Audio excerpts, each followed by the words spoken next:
Entrevista.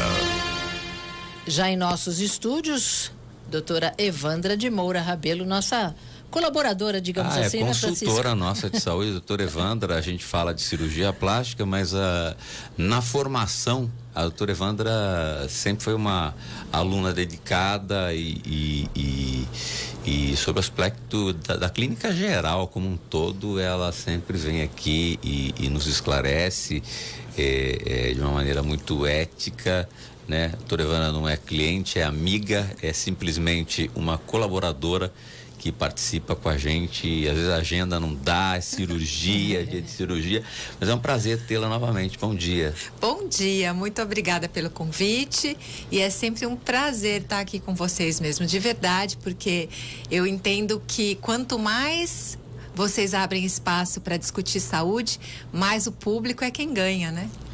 É verdade. Doutora Evandra, algo que tem em especial na sua especialidade, sido notícia nos últimos dias e preocupado muitas pessoas, é a qualidade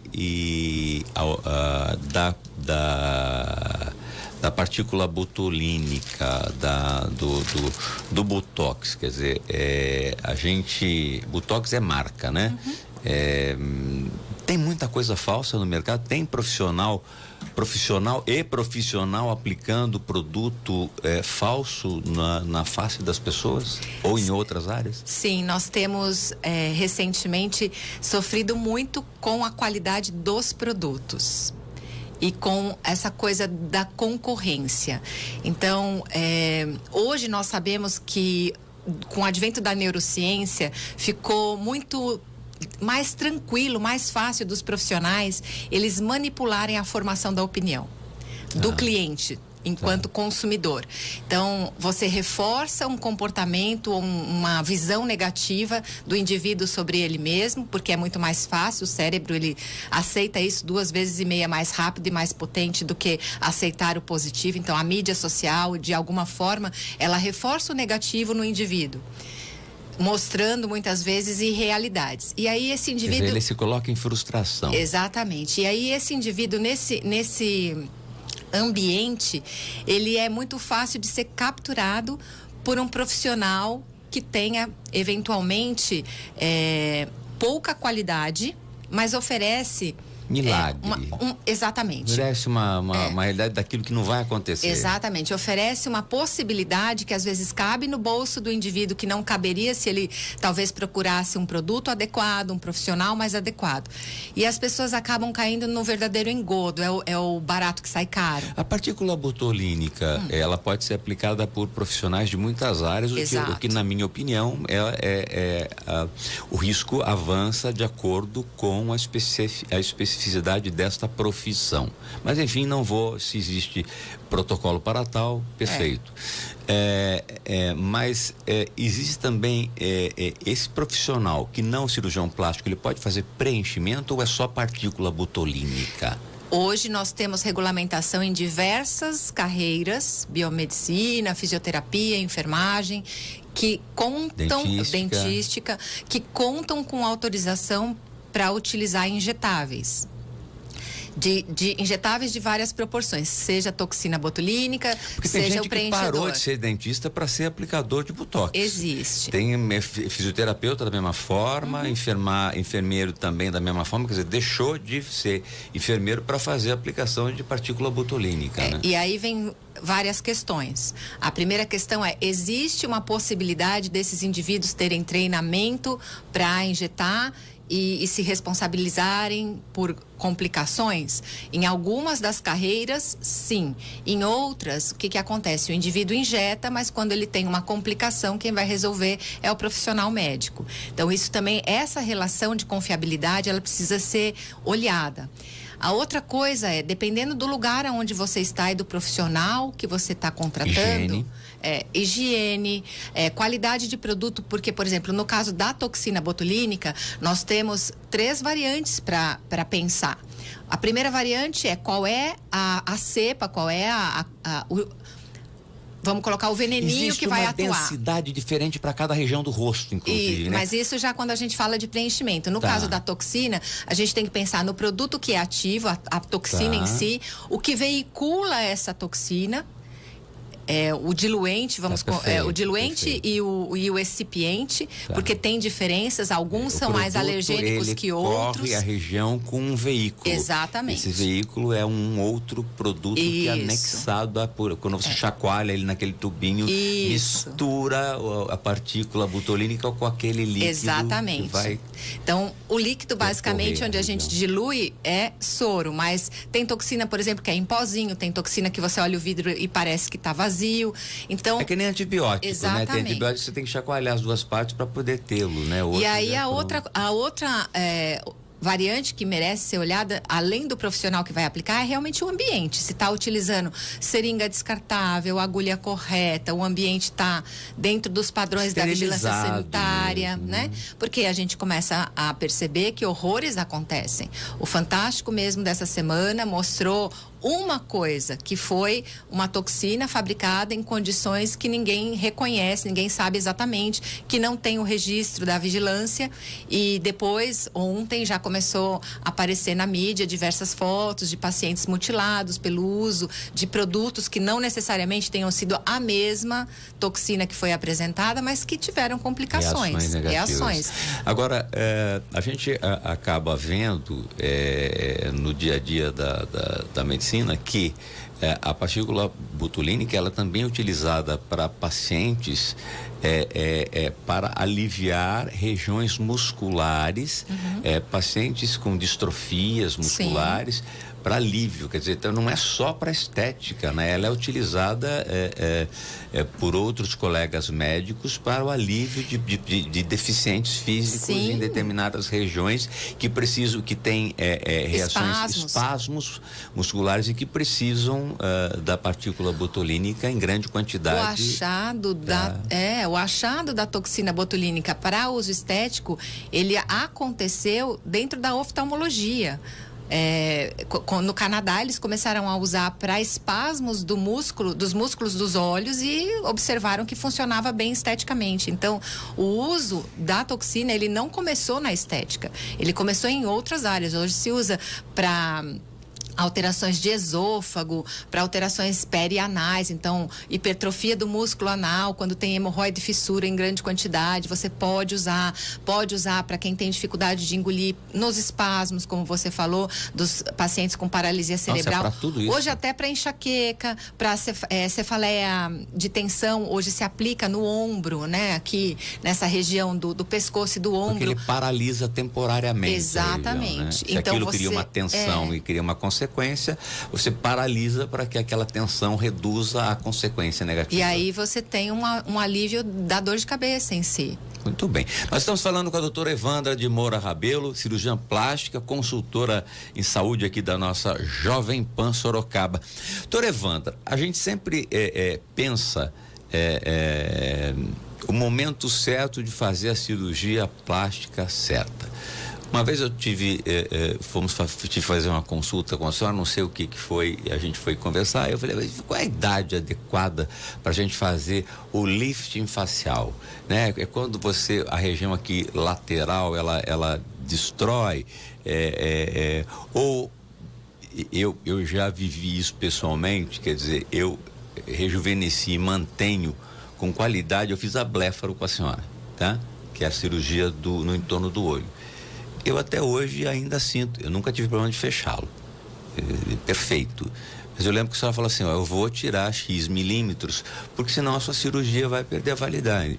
Já faz 6 anos que eu fiz e se eu vejo fotos antigas minhas, a diferença, então às vezes as pessoas começam a fazer procedimento fora do tempo e o procedimento inadequado, porque às vezes você faz o olho, simplesmente fazendo o olho bem feito, você consegue ter um resultado e talvez você vá com o tempo pensando e refletindo sobre aquilo que é importante para você, sobre o aspecto estético e o saber envelhecer. Como é que chegam as pessoas dentro do consultório? Há uma febre, ou tivemos uma febre de cirurgia de mama, né? Depois tivemos de reconstituição da parte íntima feminina. Conta um pouco desse universo pra gente. Bom, a primeira coisa é essa decisão do estar entregue a um procedimento mais invasivo, que no caso é a cirurgia, ela hoje é muito escalonada, porque nós temos diversas tecnologias, produtos que são capazes de rejuvenescer muitos anos sem invasão, sem cirurgia, que a gente na medicina chama de procedimento ancilar. Então, cada ano nós temos muitas e muitas tecnologias sendo lançadas que previnem, que colaboram com o anti-envelhecimento, sejam de ordem até nutricional, cuidados mesmo pessoais, e no topo disso nós temos os aparelhos, os produtos injetáveis e por aí vai. A decisão de operar, no meu ponto de vista, ela vem quando o desconforto ele é muito importante. E aí não tem idade. Você pode se sentir desconfortável com alguma coisa e com seu seio com 20 anos. Ou com 14 ou com 15. Tá. E aí o bom senso é que impera. Obviamente, você pega uma adolescente e ela vai ter um desconforto extremo com uma mama pequena, por exemplo. E que ela não vai ter, porque a genética da mãe, a mãe já fez a cirurgia. Exatamente. E ela não vai ter. E aí, de repente, o período em que ela está na sedução, da conquista, do namoro, de tudo isso, ela vai se sentir a pior das pessoas. E isso enfraquece a autoestima da pessoa mais para frente. Então, é uma ponderação. Hoje eu vejo muito que nós temos 6 pilares para olharmos para uma paciente ou para um paciente que senta na frente do consultório do cirurgião plástico. Você tem que avaliar o corpo dele, como é que é, a forma como ele pensa e se relaciona, então a mente dele, o que ele tem de né? de não energia. É mais só olhar ali o procedimento que eu vou fazer é tal, não. É um todo, é uma medicina holística, né? Quase isso, porque o componente emocional ele importa muito. E se você deixa uma pessoa que é predominantemente de uma energia de alegria estar no desconforto muito tempo, ela pode ir para o polo oposto, ela pode ir para o polo da tristeza ou da frustração. E até desenvolver uma depressão, né? Exatamente. E isso conta muito num outro tripé que eu vejo como muito importante, que é o tripé dos relacionamentos e das emoções. Então nós não podemos esquecer, e é com todo esse contexto que a gente trabalha, até para esclarecer a pessoa do outro lado, que ela ganhe a consciência do que realmente ela precisa para si. Então quando a paciente... E a hora que pode ser ou não exatamente. Necessária. Quando essa pessoa chega até o cirurgião plástico, é importante que ele determine exatamente o caminho que essa pessoa vai percorrer, porque muitas vezes, mesmo fazendo isso, nós podemos ter dificuldades nesse percurso, ou por destoar o discurso do médico com o entendimento do paciente, ou porque em algum momento alguma coisa não anda bem e existe uma ansiedade em cima disso e a pessoa perde o controle, ou o médico também não tem a habilidade suficiente para olhar com aquilo, ou ele se perde no caminho, enfim, são vários contextos que nós temos para fazer uma gestão adequada da cirurgia plástica hoje. Então essa coisa, tem idade para começar? Não tem idade para começar, não tem idade para finalizar, digamos assim. Eu tenho pacientes com 80 anos que muito bem vão ao consultório e querem seus procedimentos. Doutora Evandra, o que mais se opera hoje dentro da cirurgia plástica no país, ou pelo menos as 3 ou 4 campeãs cirurgias? Lipoaspiração, sem dúvida. Cirurgias mamárias, hoje nós temos uma moda de explante, de remover o silicone. Eu não acredito. Sim. Não é moda, na verdade as mulheres... que a mulher com mais idade desenvolve gordura na região e aí... E tem todo um olhar de vida natural. Hoje nós temos visto um movimento de saúde purificada, que eu chamo, onde as pessoas se interessam mais em comer melhor, em comer orgânico, em ter saúde, praticar atividade física, e às vezes quando colocaram o silicone numa idade mais tenra e às vezes sem necessidade daquilo, porque tem tecido mamário. Ou exagerado, exatamente. Né? Aquela coisa exagerada. Porque foi moda colocar volume grande, foi moda pequeno. Para alguns médicos, para alguns colegas. Teve um tempo. Eu sempre vi que a senhora nunca... Eu sou muito ponderada. Tem coisa, para procure o outro colega, eu não faço. Eu já vi... Mais do que uma vez isso aconteceu. Em conversas informais, sem contar o milagre, né? Contando milagre, mas não o santo, sempre teve uma postura muito ética nesse sentido. Não dá para fazer o que a gente não acredita, né, doutora? Exatamente. Então, a primeira premissa minha, pessoal, enquanto profissional, é aquilo em que eu acredito, eu invisto, e quando eu preciso dizer não, que vai realmente contra aquilo que eu entendo como correto, justo e bom para o meu cliente, eu digo não. E aconteceu, não foram uma, nem duas, nem 3 vezes, mas aconteceram algumas vezes de o cliente voltar e ter feito o procedimento com outro profissional, deu errado e a gente assumiu. E deve ter também meus que foram para outros colegas, isso é indubitável, porque acontece com quem faz. Mas na medida do bom senso, eu recebo muito mais do que eu creio que esteja no mercado de complicações pessoais minhas, né? Mas isso é muito importante, porque as pessoas vão se transformando, elas vão mudando de ideia. Quase que uma oficina mecânica, né? Quer dizer, uma oficina. Não, eu vejo assim. Tem muita coisa acontecendo. Quando você recebe complicações, é porque as pessoas acreditam que o que você faz é bom e que você tem habilidade para transformar aquela complicação num resultado melhor. Claro. Então, isso pro profissional, eu já tenho 25 anos de medicina, pro profissional é alguma coisa que a gente vai ganhando com o tempo também. Existem habilidades jovens, profissionais muito jovens com muita técnica, muita habilidade, muita criatividade, e existe o pessoal que ainda está na curva de aprendizado. Então, quando a gente vai chegando um pouquinho para frente da curva de aprendizado, é comum você ser mentor de alguma coisa.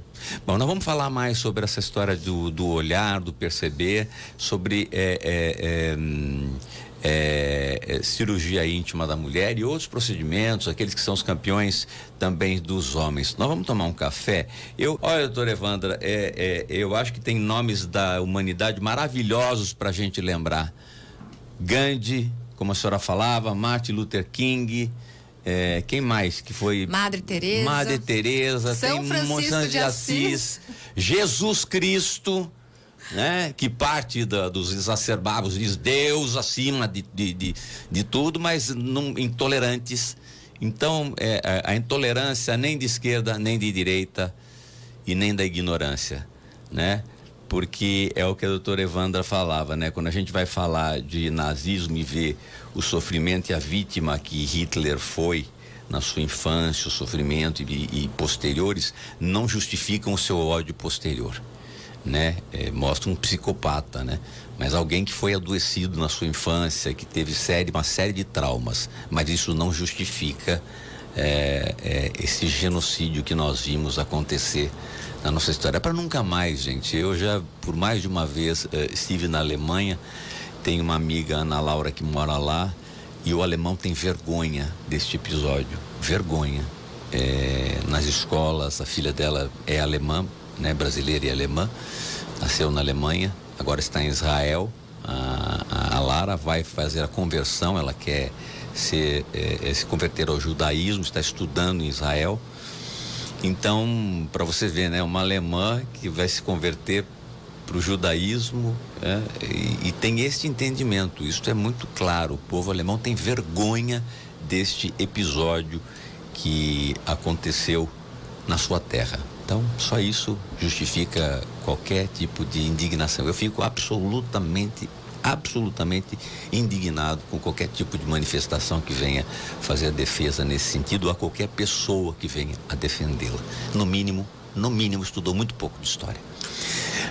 Doutora Evandra, cirurgia íntima feminina, aí não sei se tem tempo, porque aí às vezes é uma questão que pode ser de infecção, tem um aspecto estético, diz que é muito dolorido. Fala um pouco disso pra gente, doutora.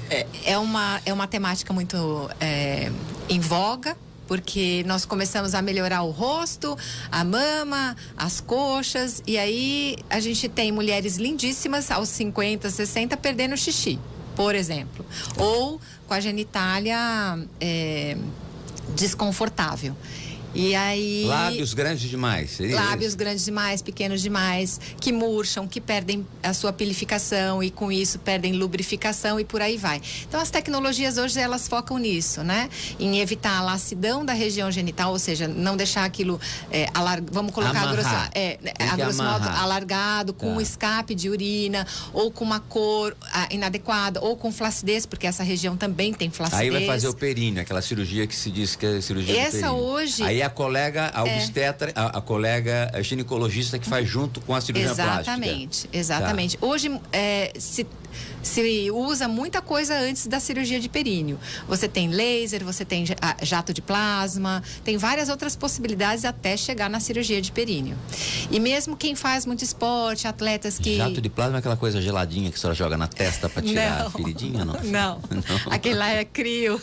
Nossa, como é gelado aquele negócio lá. Aquele é crio, é a base de nitrogênio líquido. Jato de plasma é quase como se fosse o Renuvium da lipoaspiração HD, ele existe para ser utilizado na genitália. Quero entender esse lipoaspiração HD. Então, enfim, hoje nós temos tantos motivadores da mulher também cuidar da genitália e o homem inclusive, porque nós sabemos que tem pigmentação, que tem alteração de sensibilidade ou tem lesões no escroto, por exemplo, que podem ser tratadas. Então, essa área que ficou muito tempo negligenciada, ela tem crescido muito. Ela ficou, de certa forma, havia um tabu em falar. Sim. O homem, antigamente, com fimose, ele tinha dificuldade de pronunciar isso para a família, para poder ter acesso a uma cirurgia. E quantos homens desenvolveram depois câncer de pênis, né, de glande, por conta de não limpar direito, exatamente, de não ter acesso a essa limpeza. E não compreender isso, que é necessário fazer a retração, a limpeza e ter uma higiene quando o freio é curto, precisa muitas vezes da cirurgia mesmo. Então, cirurgia de glúteos. As mulheres estão fazendo muito, doutora? Tem bastante. Hoje é aquilo, a lipo HD, ela veio nesse contexto. Explica o que é isso, a lipo HD. A lipo, ela... Eu já fiz um monte, agora que a senhora me vem com essa boa, doutora. Então, a lipo sempre foi HD no meu ponto de Foram vista. 3. A lipo, no meu ponto de vista, ela sempre foi HD, ou de alta definição, ou lipo LED, que é lipo de alta definição. No meu ponto de vista, ela sempre modelou. A lipo sempre serviu para modelar. O fato de você desenhar a musculatura, ou de você aumentar um lugar, por exemplo, colocar enxerto de gordura no glúteo para aumentar o volume.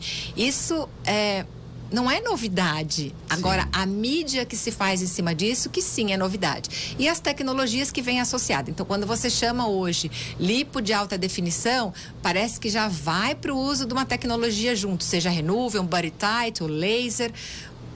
Hoje, e já vai inferindo que você precisa desenhar os gominhos do abdômen, desenhar a curvatura no braço, se a lipo é de membro superior, ou desenhar a curvatura na perna, se você vai fazer uma lipoaspiração de coxa, por exemplo, para deixar como se fosse uma marcação muscular, mesmo para quem não tem a definição feita pelo esporte, pelo exercício. Então, eu tenho muito cuidado com essas coisas que aparecem na mídia como grandes novidades e que são ações que já se praticam há muito tempo e que não tinham o olhar da propaganda em cima. Agora, como é que é aquela história da lipo HD? Vamos dizer, no abdômen. O que ela vai fazer? Você não pode estar gordo. Se você tiver gordo, não é para fazer o HD, exatamente. Então, existe, é uma indicação muito precisa. Muito precisa. É uma indicação. Aí tem que fazer aquele caminhão lançador, né? Que tem um aspirador de pó puxando a gordura, né? Eu vejo assim, a gente tem na mídia os gordinhos que fizeram lipo HD e desenharam na gordura os gominhos. Aí você olha o indivíduo cheinho ou a mocinha cheinha e com gominho no abdômen. Todo mundo vê que é fake news. Fake news. Mas a pessoa, às vezes, está confortável com aquela modelagem. Então, o médico que fez, de alguma forma, ele entregou um resultado que o paciente desejava, né? Exatamente. O cara tá feliz ali, sem camisa, nada, né? Tá se sentindo, né? Com um diâmetro abdominal enorme e com gominho. É como se fosse uma melancia com gominhas.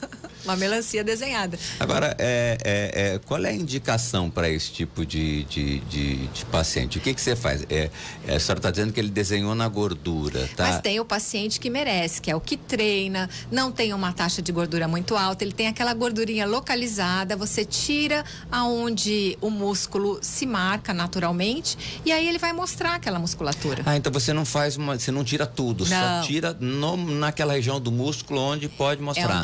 É um desenho que se faz, tanto que se você observar nas fotos de lipoaspiração de alta definição, tem que pôr aquela cinta horrorosa. Tem que pôr canaleta. Tem que fazer dreno, tem que fazer tudo.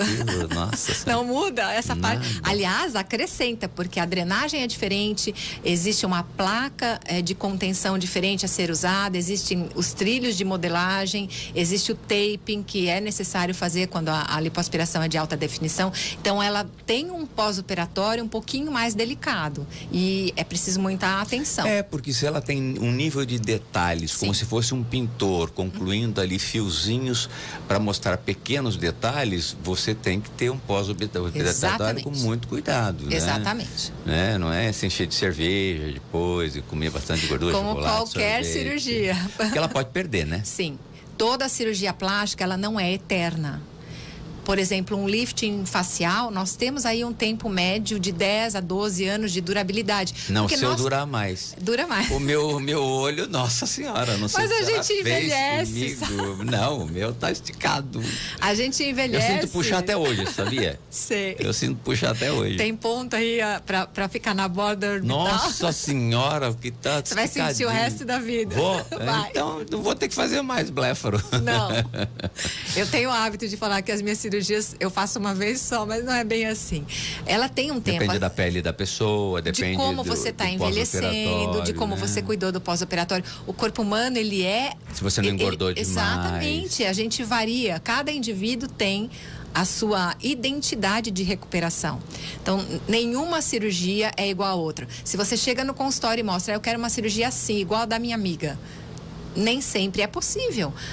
A sua pele é diferente, o seu organismo é diferente, a sua recuperação é outra.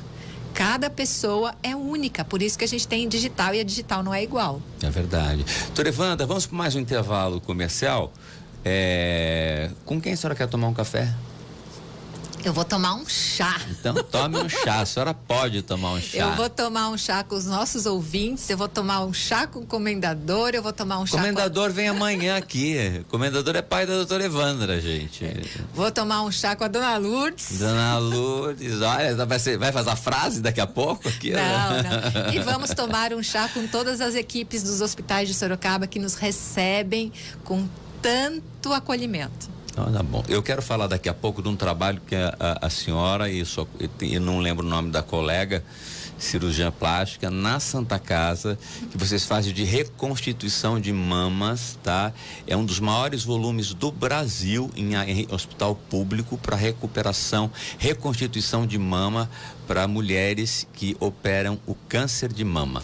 É um trabalho que supera quase voluntariado de tanto que se faz aqui na nossa Santa Casa de Misericórdia, que encontra o apoio do Padre Flávio, de toda a equipe de infraestrutura deste hospital, que é o mimo da cidade, que é a Santa Casa. A doutora Evandra faz um trabalho antes mesmo de toda essa volta potente da Santa Casa com o Padre Flávio. Quando ele estava começando, ela já estava lá fazendo, ela e mais uma colega, bravamente um número recorde de cirurgias de reconstituição de mama para mulheres que têm o câncer de mama. Nós vamos falar disso já já com a doutora Evandra de Moura Rabelo, aqui em nossos estúdios. Estamos falando um pouco dessa coisa de cirurgia plástica, mas de pensamento, né? De como, quando, por que fazer, necessidade. Mas eu me referia a questão do trabalho que se realiza na Santa Casa de recuperação do seio das mulheres que têm o câncer de mama. E é um trabalho sensacional, né? É a senhora e a doutora Fabiana Marcolino. Doutora Fabiana Marcolino. Aliás, foi sempre assistente na minha cirurgia, doutora Exatamente. Fabiana. Nós temos uma parceria já há mais de 14 anos que operamos juntas e eu vejo que a importância dessa identidade, de você ter alguém junto na cirurgia com você, que você respira, a outra pessoa já sabe o que você quer, o que você precisa, para onde ir. Então, equipes sólidas de cirurgia plástica fazem muita diferença no resultado final do trabalho. E quando a Fabiana me convidou para estar com ela dentro do departamento de oncologia da Santa Casa, nós sabíamos que seria um desafio grande, porque até então esse serviço ele era muito embrionário e nós teríamos que ultrapassar muitas barreiras, mas foi com muita perseverança, nós fomos cultivando relações ali, abrindo caminhos. Nós não temos ainda o nosso departamento próprio, nós estamos dentro do departamento de oncocirurgia, mas com muita atenção, porque nesses anos todos, nós fomos construindo muitos resultados. Hoje a Santa Casa, ela é fila zero, é um dos poucos serviços do SUS no Brasil com fila zero, ou seja, a mulher que chegar, ela vai ter a cirurgia dela agendada dentro do mesmo ano, talvez não dentro do mesmo mês ou do mesmo semestre, mas dentro do mesmo ano, não passa para o ano seguinte, não entra numa fila de espera aí prolongada. Porque já é complicado, né? Você já tem que ou tirar totalmente a mama, ou fazer a quadrante, que é metade dela, né? Um quadrante.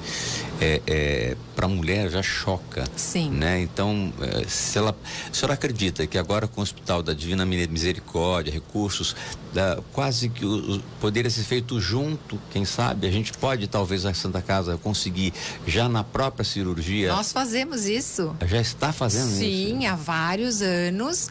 As mulheres...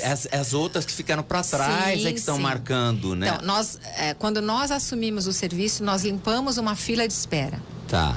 Então, existia uma fila de espera de mulheres que já estavam mastectomizadas ou já tinham seu quadrante, que precisavam a reconstrução. Essa fila foi zerada e nós já começamos em parceria com as equipes de mastologia. Operamos juntas. Todos juntos. Porque já sai operada. Já sai com a retirada do tumor e alguma reconstrução. Com prótese ou reconstrução. Com algum tipo de reconstrução, porque a gente tem várias formas de fazer a reconstrução. Né? Então, depende da área afetada e da área da cirurgia. Então, hoje, não sai com reconstrução mamária. Ou a paciente que não deseja sair com reconstrução mamária, porque existem pacientes que não querem. Por que, doutora Evandra? Porque aumenta o tempo de cirurgia e às vezes a paciente tem situações de saúde delicadas ou está num estágio que precisa um pouco mais de cuidado e atenção primeiro para o câncer e depois para a reconstrução. Então, cada caso é estudado individualmente. Perfeito, maravilha. Doutora Evandra, a senhora tem canal no YouTube? Eu tenho um canal no YouTube, mas ele como eu não tenho uma audiência enorme. Não tem ouvinte pedindo canal. Eu não tenho uma visualização enorme, então meu canal não tem ele não aparece. Mas se der um Google, você vai me encontrar lá. Doutora Evandra de Moura Rabelo. Aí aparece o canal do YouTube. E eu tenho Instagram também. Tá bom. Que é a doutora Evandra de Moura Rabelo. Isso. O seguinte, e o trabalho que a senhora fazia do RC9, do Renove-se. Como é que está esse trabalho? Ele aconteceu com sucesso durante um tempo, ele continua acontecendo ou está mais espaçado? O que é se renovar? Para alguém que trabalha com medicina como a senhora, o que levou esse trabalho quase que de doação, de fazer um trabalho de se renovar? O que é se renovar? Quando nós trabalhamos com o desconforto do humano, então tanto o paciente oncológico, que tenha lá o seu câncer de mama, e a gente trabalha com câncer de pele também. Então, o paciente oncológico, ele traz uma demanda de vida muito importante. Ele precisa de um suporte que vai além do suporte médico.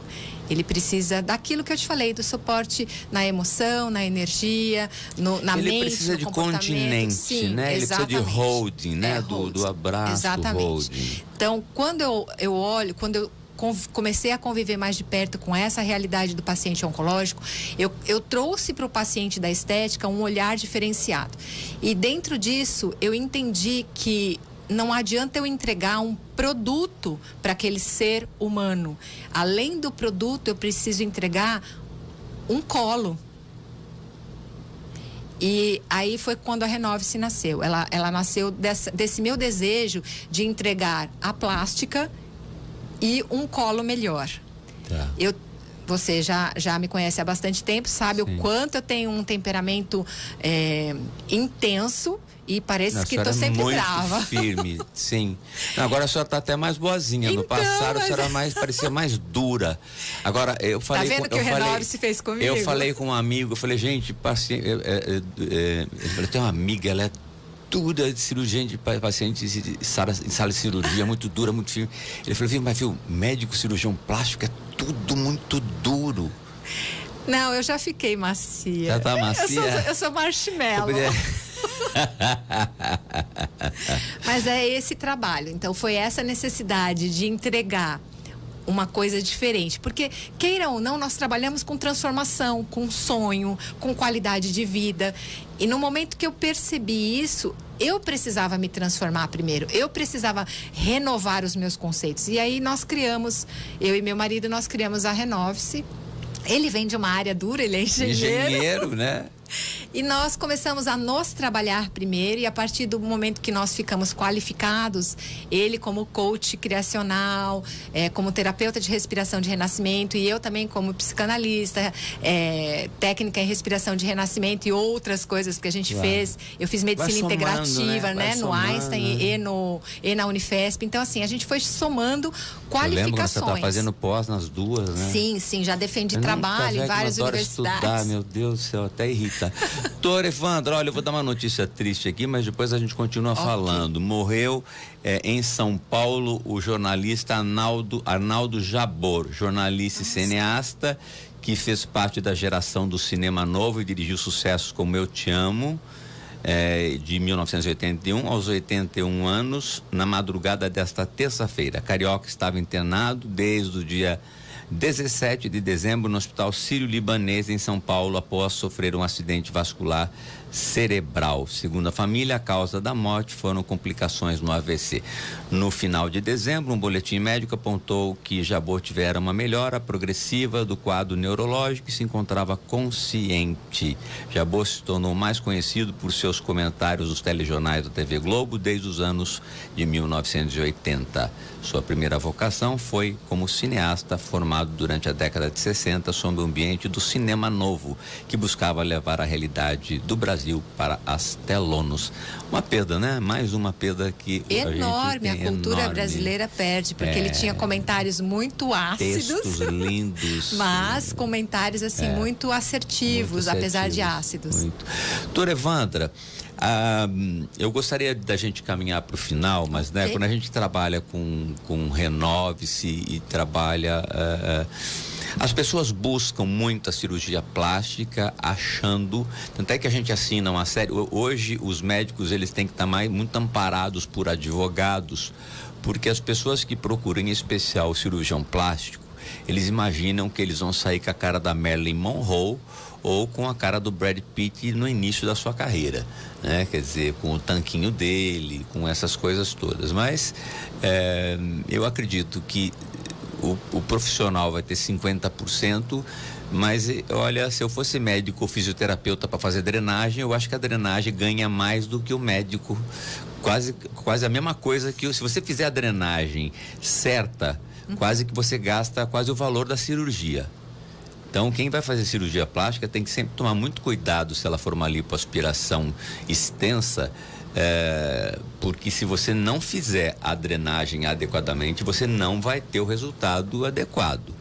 Então, sempre faça essa programação, sempre fechou com o cirurgião, ele vai te indicar vários profissionais e você obviamente deve também consultá-los, porque fazer cirurgia não é só vai na alegria, no embalo e vai sair com a cara da Marilyn Monroe ou a do Brad Pitt, né? No auge das suas carreiras e da beleza, né?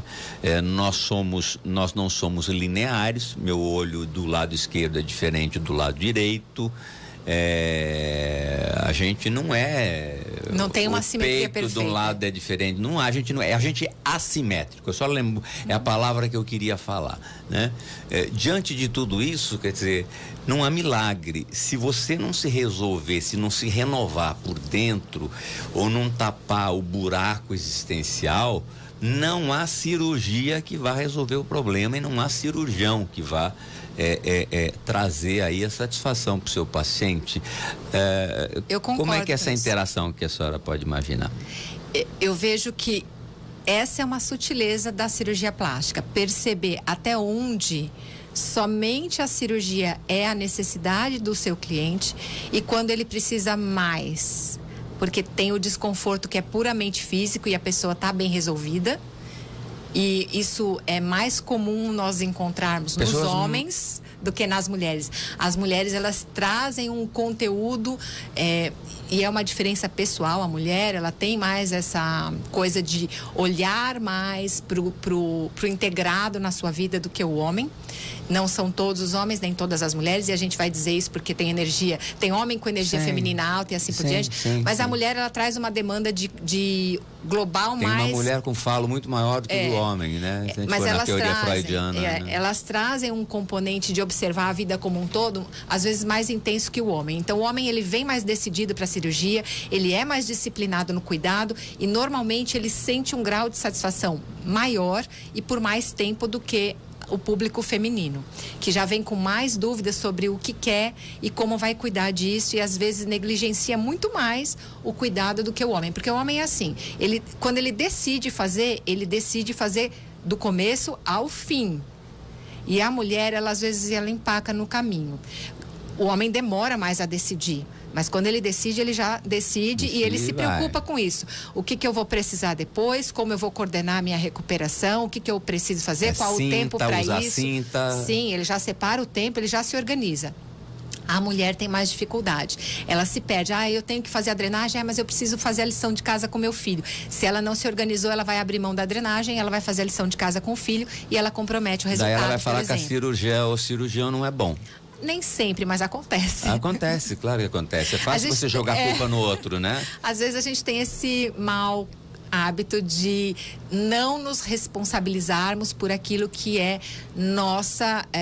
deixar o outro pilotar a nossa vida, vamos colocar assim? Eu sempre, aconteceu tal coisa, a culpa é minha. Ninguém me induziu a esse erro ou a esta condição que me fez muito mal. Apenas eu é que sou responsável por isso. Eu vejo muito importante essa palavra. Às vezes o bem eu divido com o outro ou com a minha equipe. Mas aquilo que é responsabilidade pela minha omissão de não ter feito, algo aí é minha responsabilidade. Aconteceu alguma coisa errada. Bom, deu errado, eu sou culpado. Pode ter alguém principalmente responsável pelaquela atividade, mas... Quando a gente usa a palavra culpa, às vezes fica meio pesado absorver, mas quando você coloca assim, quem decide pela minha vida sou eu, a responsabilidade por qualquer ato, seja ele com consequência ou não, se eu abrir a boca para falar já é um ato. E eu sou responsável por aquela palavra que saiu. Ninguém falou por mim, ninguém fez por mim. Então, a partir do momento que eu olho para isso, tudo é minha responsabilidade. Se deu certo, se deu errado, se aconteceu e o outro entendeu errado, ele entender errado é responsabilidade dele. Mas o que eu fiz é meu.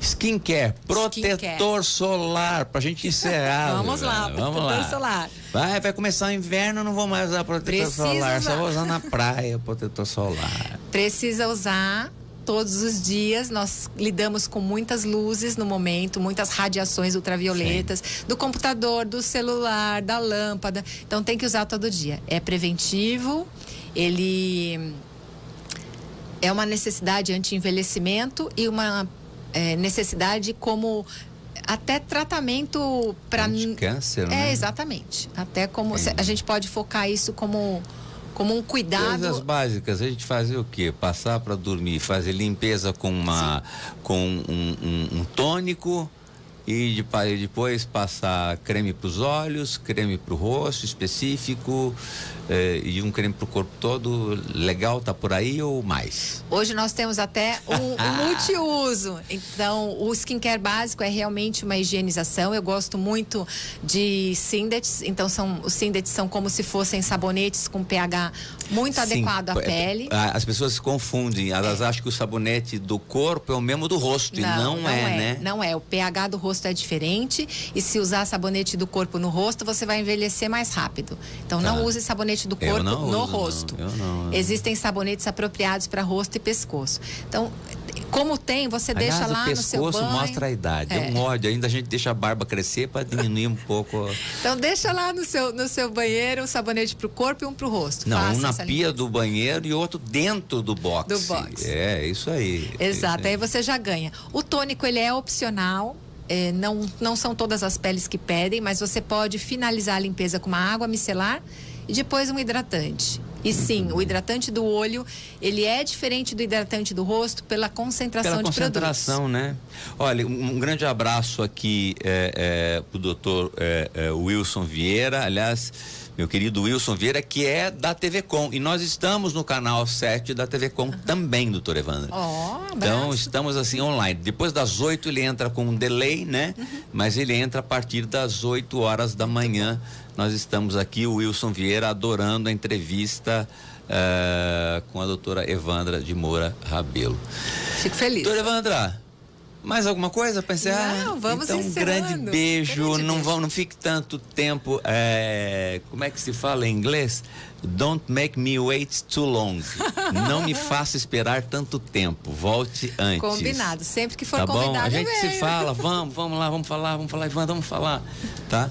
Valeu. As pessoas adoram. É muito importante a gente falar sobre saúde, atividade física, caminhada, né? E ter essa coisa resolvida internamente, né?